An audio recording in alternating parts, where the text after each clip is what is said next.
On April 11, 1865, 2 days after Lee surrenders to Grant at Appomattox, Lincoln calls for a reconstruction of the country, a rebuilding of trust and a dedication to peace.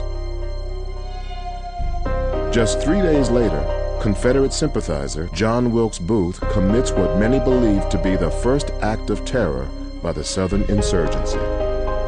Lincoln's assassination had such a terrific impact on the nation because in the minds of many Northerners, they felt that Booth was part of a greater conspiracy with the Confederate government, Jefferson Davis at the lead. And so not only have these people caused this Civil War, this bloodbath for the last 4 years, but now in their death throes, they would actually turn to assassination and kill this magnificent man. So guess who's to blame? It's the South. It's not John Wilkes Booth. It's the South. While much of the nation weeps, many in the South refuse to mourn Lincoln's death. In one instance, there was a lady who was told to either display mourning, which she hadn't up to this point, or face the consequences. She refused. She says, "What? Show a sign of mourning for Abraham Lincoln. Who but for him would not be husbandless or childless today." So the soldiers ran through the house themselves until they found her widow's weeds, the dress and veil she had worn to bury her husband and son. And the boy brought those back to Mrs. Stewart and said, "This is what you'll display." And she says, "All right, you folks step across the street. I'll display this myself with my own hand." The soldiers went across the street. They saw the lady come out onto her porch. They saw her hanging the widow's weeds around a piece of wood across the porch. And then they saw her also tie it around her neck. And before anyone could react, she stepped off the porch and she hung herself. This was her final act of defiance. But scenes like this went on throughout the South in the aftershock of Lincoln's death.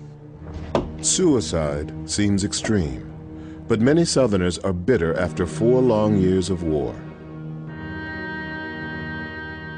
The Civil War claims the lives of nearly 260,000 Southern men. Historians think that probably 1 out of 4 white Southern males of military age was either dead or very seriously wounded by 1865. And by very seriously wounded, I mean having a life-threatening injury like a traumatic amputation, where they were probably never going to be physically made whole again. Those who are able return home to utter devastation.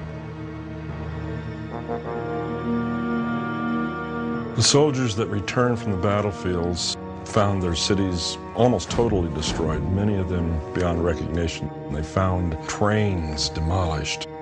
They found crops burned. They found the animals dead by the side of the road, the stench. People talk about the stench on the way home, how terrible it was. Thousands starved to death. Orphans wander the streets. Homelessness runs rampant. The nation that had barely come into being has now been destroyed. It had a demoralizing effect on a lot of Confederate veterans. They were exhausted by the war, and they had been defeated by this war. And in a society or in a Southern culture that valued the idea of honor, this is about as shameful an experience as they could be going through, to have been defeated by the Yankee.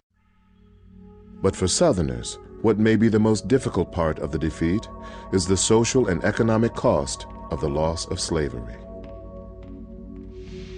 The social order had been, of course, turned on its head.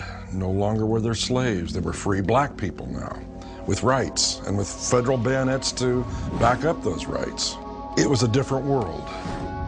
When the slaves are emancipated at one single fell blow, that causes half of the capital wealth of the southern states to disappear. It would be as though in 9/11 that not only did terrorists fly jets into a couple of buildings on Wall Street, but imagine if Wall Street itself was obliterated and how that would affect the economy everywhere. All of a sudden, no bank in the South had any money.